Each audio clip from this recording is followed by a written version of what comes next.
Matapos na kunin ng kanyang asawa ng mga ilegal na trader, isang ordinaryong cook ay nag-recruit ng katulong at magkasama naging superhero sila upang iligtas ang babae. Ngayon ay balikan natin ang kwento ng pelikulang Super mula sa taon ng 2010. Pagkatapos ng masalimuot na kabataan, si Frank at Sarah ay nagkakilala sa hustong gulang at kinasal pagkaraan ng ilang sandali, at habang lumilipas ang panahon naramdaman ng lalaki na ang kanyang asawa ay lumalamig sa kanya at nakita rin itong gumagamit ng pinagbabawal na sangkap ng ilang beses, ngunit gayunpaman hindi kumilos si Frank at hinayaan lamang ang mga bagay. At isang araw nagluluto ito para sa agahan nang ang isang estranghero na si Jax ay hinahanap ang kanyang asawa. At dahil wala si Sarah sa lugar, inanyayahan nito ang lalaki na kumain at kinain ang lahat ng itlog at pagkatapos ay umalis. At lumipas ang 5 araw, umalis si Sarah at kinuha ang lahat ng kanyang gamit mula sa apartment at ganap na iniwan si Frank ng mag-isa.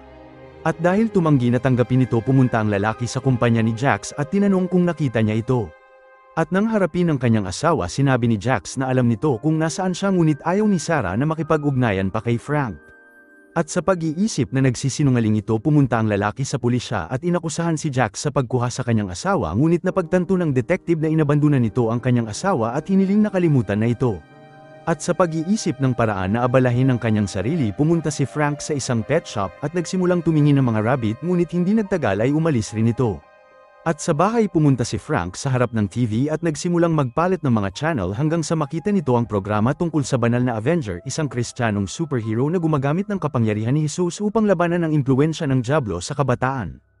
At nang makita ang katapangan nito, nagpasya si Frank na haharapin din nito ang kasamaan at sinubukan na kausapin ulit si Jax, at nakita ang sandali na sumakay si Sarah sa kanyang sasakyan. At dahil nais na maibalik ang kanyang asawa, ginamit ni Frank ang kanyang sariling sasakyan upang harangan ang daan at nagmadali sa likod upang iligtas ang kanyang asawa. Ngunit taliwas sa kanyang naisip, tumanggi si Sarah na sumama at nagpumiglas na bumalik sa sasakyan. Upang kunin ang atensyon nito, sinimulan ng lalaki na kumatok sa sasakyan at lumabas si Jax sa sasakyan ng labis na may galit at sinabing huwag na hahawakan muli ang kanyang sasakyan.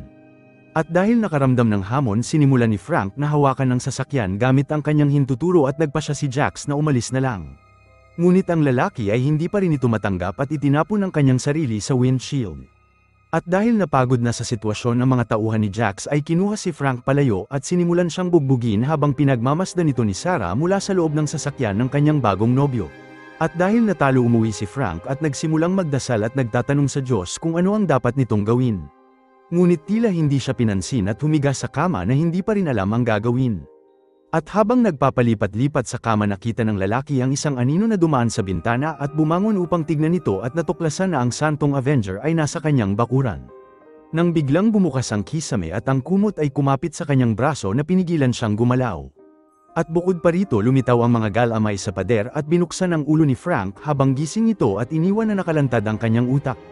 At sa mga sandaling yun, isang galamay ang pinatuyo ang dugo at ang hintuturo ng Diyos ay lumitaw upang hawakan ang ulo ng lalaki at naglabas ng shockwave na kumalat sa kanyang ulo at naging sanhi upang mapunta ito sa puting silid kung saan nakilala nito ang banal na Avenger. At doon ginawa ng superhero ang lahat ng makakaya nito upang hikayatin si Frank na lumaban sa masama at binalik ito sa Earth. At balik sa katotohanan, ng paranoid na cook ay bumalik sa tindahan ng comics at nagsimulang maghanap sa paligid, at dahil napagtanto nito na kailangan niya ng tulong ang tindera na si Libby, ay nagtanong kung matutulungan siya nito, at sumagot si Frank na gusto nito ang banal na Avenger na magazine. At matapos na ituro sa kanya kung nasaan ang comics, sinabi ni Libby na kilala nito si Frank at sinabi na palagi itong kumakain sa trabaho ng lalaki, ngunit sinabi nito na hindi siya naalala ni Frank. At kahit walang kapangyarihan, desidido si Frank na labanan ang kasamaan at umuwi upang gumawa ng kanyang sariling uniform, pati na rin ang kanyang pangalan na Crimson Bolt. At habang handa na ang lahat, nagpunta ang superhero sa kalsada at nagtago sa likod ng basurahan at naghihintay sa masamang mangyayari, ngunit pagkatapos ng 2 mahabang gabi, wala itong nakitang krimen. At dahil napagod ng maghintay, nagbalat kayo si Frank bilang isang estudyante at nagpunta sa silid-aklatan at sinabing nais nitong gumawa ng isang sulat kung saan makakabili ng mga ilegal na sangkap. Nagawa nitong kumbinsihin ang librarian na gumawa ng pananaliksik at tuklasin ang kalye kung saan karaniwang tumatambay ang mga ilegal na trader. At dahil nais itigil ang krimen, pumunta si Frank sa eksena at inatake ang isa sa mga tindero na nakikipag-usap sa 2 binata. At sa una, nagawa ni Crimson na pabagsakin ng tindero, ngunit dahil wala itong kapangyarihan at armas, na uwi ito sa panggugulpi sa kanya at nagpilit na tumakbo bago pa dumating ang mas maraming kriminal. At matapos na tumakas ang nabigong bayani ay bumalik sa tindahan ng comics at hiniling kay Libby na ipakita sa kanya ang ilang comics ng mga superhero na walang kapangyarihan. At dahil dito nagtanong ang babae kung para saan ang mga comics at sumagot si Frank na gumagawa siya ng sarili nitong superhero ngunit hindi pa ito nakakaisip ng sandata na kanyang gagamitin. At sa pag-iisip na naghahanap ng inspirasyon upang magsulat ng comics sinabi ni Libby na maganda ito at inirekomenda na basahin ito si Batman o si Hawkeye. At pagkatapos bumalik si Frank sa kanyang bahay at napili nito ang pipe wrench bilang sandata at ginamit ito upang bumalik sa lugar at binasag ang bungo ng illegal trader sa mga araw na yun. At gamit ang bagong sandata nagsimula itong maglakad sa paligid ng lungsod at ginamit ang wrench para patayin ang lahat ng uri ng kriminal.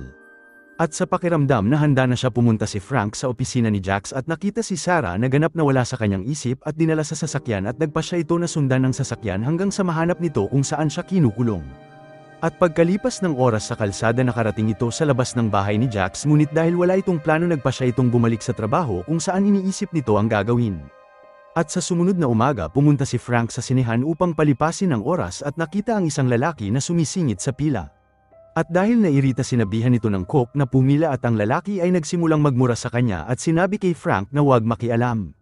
At dahil nagalit pumunta ang lalaki sa kanyang sasakyan at kinuha ang costume at bumalik bilang Crimson Bolt at hinampas ang lalaki sa mukha gamit ang sandata nito pati na rin ang pagsampal sa babae na sinusubukan pigilan siya. At matapos nasaktan ng dalawa tumakbo ang superhero sa kanyang sasakyan at bumalik sa trabaho ngunit hindi rin nagtagal bago kumalat ang kabaliwan nito sa balita at dumating si Libby upang pag-usapan ito. At doon sinabi ng babae na sa wakas may bayani na at tinanong kung siya ba ang nasa likod ng maskara.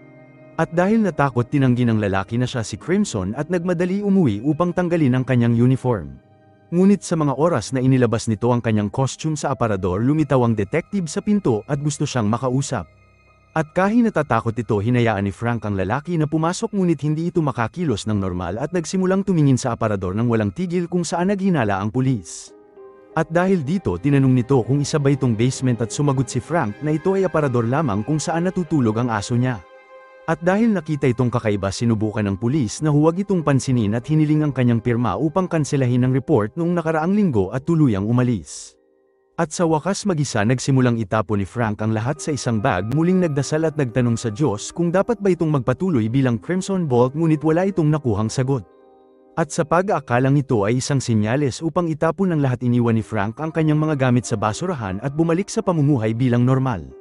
Ngunit hindi nagtagal nang makita nito ang isa pang yugto ng banal na Avenger na nagsasalita tungkol kay Jesus at sinabi na pinapatawag sila ng Diyos upang gawin ang tama. At nang marinig niya ito naisip ni Frank na isa itong senyales mula sa Diyos at nagpa siya na kunin ang uniform pabalik at nagtungo sa bahay ni Jax. At doon tumalon ang superhero sa pader at palihim na pumasok sa bintana at nakita ang eksaktong sandali nang nagkarga ang mga tauhan ni Jax ng ilegal na sangkap. At sa loob nakita ni Frank ang isa pang lalaki na naglalagay ng sangkap sa ugat ni Sarah at nagsimulang mag-hallucinate na lahat sila ay mga demonyo na nililinlang ang kanyang asawa. At upang ilayo ang lahat ang lalaki ay nakaisip ng ideya na ihagis ang pipe wrench sa bintana at hinamon ang lahat sa isang laban.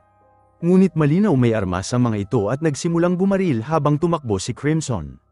At habang tumalon ito sa pader nataman nito sa binti at bumagsak sa labas ngunit nagawa pa rin itong makatakas ng buhay at nagpa siya na pumunta sa bahay ni Libby kung saan nagaganap ang isang party. At dahil nais na itago ang kanyang costume binalot ni Frank ang kanyang sarili ng mga garbage bag at hiniling na makipag-usap ng pribado at pinakita ang sugat sa kanyang binti at humiling ng tulong. At kahit pa nagulat ito na siya si Crimson Bolt nagawa ng dalawa na manatiling kalmado at sinabi na hindi sila pwedeng pumunta sa ospital at tiyak na malalaman ito ng mga pulis pag nakita nila ang sugat mula sa baril.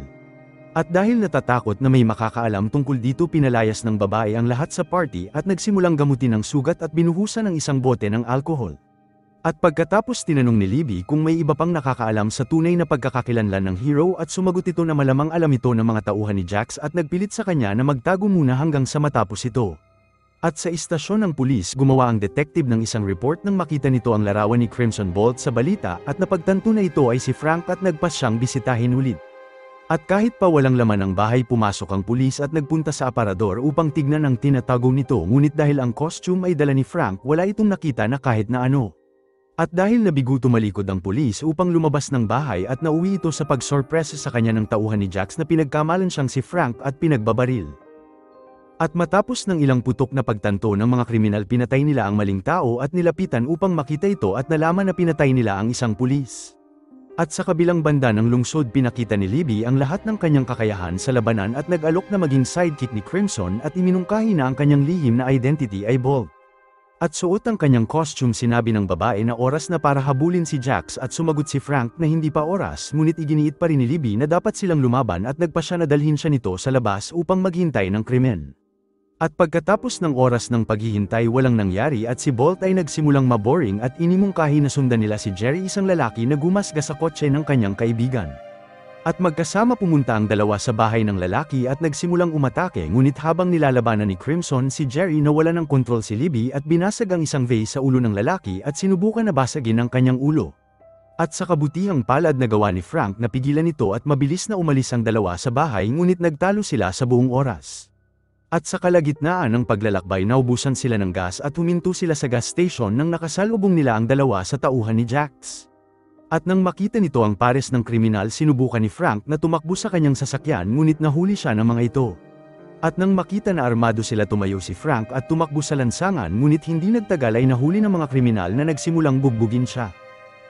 Pagkatapos ng ilang suntok, nagpa siya ang isa sa lalaki na tapusin siya at kinuha ang kanyang baril, ngunit sa oras na magpapaputok ito, nauwi ito sa pagsagasa sa kanya ni Bolt na ginamit ang sasakyan upang baliin ang mga binti nito. At ngayon na nasa lupa na ang baril, dinampot ito ni Bolt at itinutok sa isa pang lalaki at tinamaan ito sa harap ng maraming tao. At dahil parehong naghihirap ang dalawa, binalik ni Frank si Libby sa sasakyan at nagmaneho sa ligtas, kung saan inihanda nila ang huling preparasyon bago harapin si Jax. At halos na handa na sa huling laban, ang dalawa ay nagpunta sa tindahan ng baril at pinuno ang kanilang trolley ng sandata, pati na rin ang pagsasanay sa pagbaril. At sa araw ng pagliligtas kay Sarah, si Frank ay gumawa ng ilang pampasabog sa uri ng isang napakalakas na nakatagong patalim. At habang handa na ang lahat, ang dalawa sa kanila ay nagsimulang magbantay sa labas ng bahay sa eksaktong sandali nang dumating ang malaking buyer upang isara ang $1,000,000 na usapan na medyo masama dahil mas maraming bantay sa lugar. At sa loob ng bahay, pinakita ng buyer ang suitcase na puno ng pera at humiling ng oras upang makasama si Sarah habang inihahanda ni Jax ang produkto. At kahit pa sinabi ng babae na ayaw nitong sumama at hiniling ang tulong ni Jax, ngunit wala itong pakialam at hinayaan ng lalaki na dalhin ang babae. At sa labas, si Crimson ay nagtago sa likod ng isang bush at inakit ang atensyon ng isa sa mga guard, kaya tumalon si Bolt sa likuran nito at tinapos ito gamit ang kanyang mga kuko. At habang nasa labas ang iba pang lalaki, nagtakda si Frank ng isang trap at nagawang sunugin ang katawan ng isa sa kanila at tinapos ito sa ilang saksak bago nito na alertuhan ang iba. Samantala, nagpa siya si Libby na mas maging radikal at tinapos ang pangatlong lalaki gamit ang dinamita, ngunit ang lahat ng nasa loob ng bahay ay narinig ang pagsabog at lumabas upang pagbabarilin ang dalawa. At sa kabutihang palad, nataman si Frank sa vest at nakaligtas, ngunit nang makipag-usap ito sa kanyang sidekick kung ayos lang ito. Napagtanto nito na si Bolt ay nakatanggap ng nakakamatay na sugat at lumitaw ang utak nito. At dahil sa galit, tumayo si Crimson, dala ang dalawang dinamita at itinapon sila sa gitna ng mga bandido at pinasabog ang tatlo ng sabay-sabay. At hindi pa nasiyahan, nagpatuloy si Frank na umabante habang pinagbabaril ang lahat ng makita nito at nagawang tapusin ang mga guard sa labas. At nang nasa loob na ito ng bahay, napagtanto ng buyer na parating si Crimson Bolt at inutusan ang kanyang tauhan na bantayan ang lahat at isinuko ang negosasyon at naglakad palabas ng pinto. Ngunit tumanggi si Jax na umalis at tinapos siya nito gamit ang kanyang baril, pati na ang mga gwardya nito. At nang pumasok si Crimson sa bubong, kinuha ni Jax ang pera at pinuntahan si Sarah habang naghihintay ang mga tauhan nito upang tapusin ang hero. Nang biglang may bumagsak sa bintana at nagsimulang bumaril ang mga lalaki, ngunit isa lamang itong destruction at nagawa ni Frank na mahuli sila at tinamaan ang isa at nakipaglaban sa isa pa. At matapos na basagin ang ulo ng lalaki sa sahig, nagsimulang tawagin ni Crimson si Sarah at itinapon nito ni Jax sa kanya at sinabing panalo na siya at maaari na niyang kunin ito. At dahil masaya na makita muli ang asawa, na uwi ito sa pagpapabeya ni Frank at sinamantala ni Jax ang pagkakataon na kunin ang kanyang baril at nagpaputok ng 2 beses sa braso ni Crimson. At dahil nagulat ito sa sakit na ramdaman ni Jax, na nagtagumpay na siya at nagsimulang tuyain ito, ngunit masyado itong malapit kay Crimson at ginamit nito ang nakatagong patalim na tumama sa ibabang bahagi ng lalaki. At ngayon ay bumagsak ito. Sinabi ni Crimson ang lahat ng kasamaan na ginawa nito at tinanong ni Jax kung ang kamatayan niya ay magpapabago ba sa mundo. At dahil uhaw sa paghihiganti, sumagot si Frank na yon ang aalamin niya at sinaksak si Jax ng ilang beses at dinala si Sarah sa kanyang bisig patungo sa sasakyan. At ngayon natapos na ang lahat, nagmaneho si Frank pauwi at namuhay ulit kasama si Sarah, ngunit pagkatapos ng ilang buwan na pagod na ito at nagpas siyang umalis at tapusin ang kanyang pag-aaral. At matapos ng ilang taon natapos ni Sarah ang kolehiyo at nagpakasal at nagkaroon ng 4 na anak at masayang pamilya. At malayo sa kanila nagpasya si Frank na mag-ampon ng rabbit at ginugol ang buhay niya sa pag-aalaga sa hayop at sa pagtiyak na ginawa nitong maayos ang mundo. Salamat sa panunood. Kung nagustuhan mo ito, huwag kakalimutan mag-like at subscribe para sa mga susunod pa nating movie recap.